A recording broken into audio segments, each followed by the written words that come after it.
ఈ వీడియో చూసే ముందు ఒక చిన్న ప్రశ్న. గుడి లేకుండా, విగ్రహం లేకుండా కేవలం అడవి లోపల పూజించబడిన దేవత ఎవరు? ప్రతి 2 సంవత్సరాలకి లక్షల మంది అడవికి ఎందుకు వస్తారో తెలుసా? ఈ కథ సినిమా కాదు, కల్పన కాదు. తెలంగాణ భూమి మీద పుట్టిన నిజమైన కథ. ఈ వీడియోలో మనం మాట్లాడుకునేది సమ్మక్క సారక్క కథ ఎలా మొదలయ్యింది అని. సింపుల్గా స్టెప్ బై స్టెప్ అసలు ఈ కథ ఎందుకు ఇంత పెద్ద నమ్మకం అయ్యిందో చెప్పుకుందాం. పూర్వం చాలా సంవత్సరాల ముందు ఈ తెలంగాణ భూమిలో వరంగల్ పక్కన ఉన్న గట్టి అడవుల్లో కోయ అనే ఆదివాసీ జట్టు జీవించేది. వాళ్ళ జీవితం చాలా సింపుల్గా ఉండేది. అడివే వాళ్ళ అమ్మ, అడివే వాళ్ళ దేవుడు. రాయి విగ్రహం లేదు, బంగారపు గుడులు లేవు. చెట్టు, నేల, నీళ్లు, అదే వాళ్ళ పూజ. ఒకరోజు అడవి లోపల వేటకి వెళ్ళిన కోయ వాళ్ళు ఒక అద్భుతం చూశారు. ఒక చిన్న అమ్మాయి ముఖం మీద నవ్వు గాని ఏర్పు గాని రెండూ లేవు. తన ముఖం ప్రకాశంతో వెలుగుతో నిండిపోయి ఉంది. అమ్మాయి పక్కనే ఒక పులి నిలబడి కాపలా ఉంది.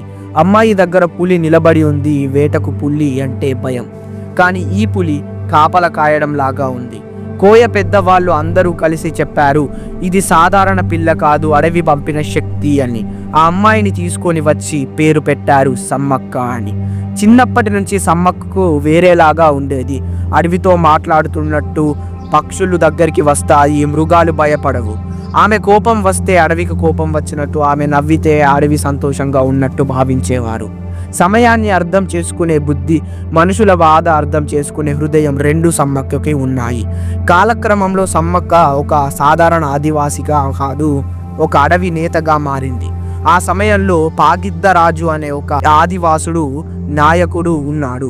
అతను కాకతీయ రాజుల కింద పనిచేసే ఒక చిన్న రాజు, కానీ హృదయంలో అతను రాజు కాదు, ఒక కాపరి. పాగిద్దరాజు సమ్మక్కని పెళ్లి చేసుకున్నాడు. ఈ పెళ్లి రాజకీయ పెళ్లి కాదు, ఈ పెళ్లి అడవి శక్తిని కలిసిన పెళ్లి. వాళ్ళకి పిల్లలు పుట్టారు. కూతురు సారాలమ్మ, అందరూ సారక్క అని పిలుచుకుంటారు. అబ్బాయి పేరు జంపన్న. సారక్క చాలా ధైర్యమైన అమ్మాయి. ఆమె చెయ్యిలో కత్తి ఉండేది, కానీ హృదయంలో మాత్రం కరుణ ఉండేది. జంపన్న అంటే ఒక ఆదివాసీ సింహం లాంటోడు. తల్లి కోసం, భూమి కోసం ప్రాణం ఇవ్వడానికి సిద్ధపడ్డాడు. వాళ్ళ జీవితం మేడారం అడవుల్లో, ములుగు అడవుల్లో సాగింది. రాజుల ఆదేశాలు కాదు, అడవి ధర్మం చాలు. కానీ ఒకరోజు దేశం మొత్తం కరువు పట్టింది. పంటలు లేవు, నీళ్లు లేవు, ఆకలి మాత్రమే ఉంది.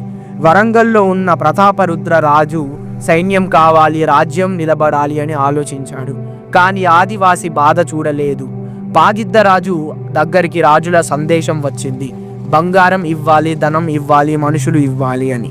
సమ్మక్క చెప్పింది, మా వాళ్ళు ఆకలితో చస్తున్నారు, ఇప్పుడు ట్యాక్స్ అంటే అడవికి ద్రోహం అని. పాగిద్దరాజు కూడా ఒప్పుకోలేదు.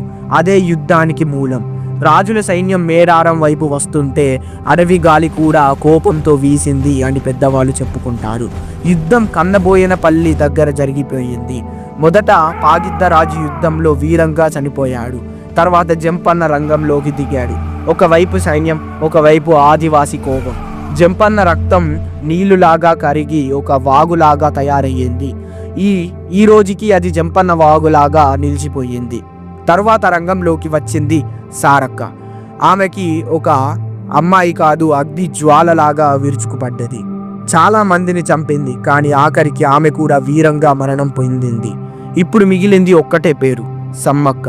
తల్లి ప్రాణం పోతుందన్నప్పుడు ఆమె కోపం దేవతల కోపంగా మారింది. చెప్పుకుంటారు ఆమె ఒక్క రోజులో 1000 మంది సైనికులను చంపింది అని.